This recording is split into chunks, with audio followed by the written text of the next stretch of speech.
నమో భగవతే శ్వేత గులాబీలు 1956 డిసెంబర్ తర్వాత మళ్ళీ దీనికి డేట్ ఇవ్వలేదండి. Patience, perseverance, endurance and a steady will are required for the sadhana. అంటే ఈ పేషెన్స్, పర్వర్జెన్స్, ఎండ్యూరెన్స్ మనకి ఇవి అమ్మ ఈ 12 పెటల్స్ అమ్మ సింబల్లోవి అక్కడ కూడా మనకి ఇవన్నీ అందులో ఉంటాయి. అందులో ఇక్కడ మనం 3 ఇచ్చారమ్మ.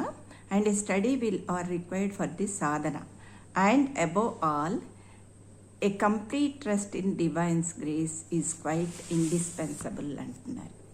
అంటే ఓపిక, సహనము, పట్టుదల మరియు స్థిర సంకల్పము సాధనకు అవసరము. పైన పేర్కొన్నవన్నీ అలాగే పైన పేర్కొన్నవన్నీ కూడా ఇంకా దివ్య అనుగ్రహంపై పూర్ణ నమ్మకం అనేది అత్యంత ఆవశ్యకము అంట.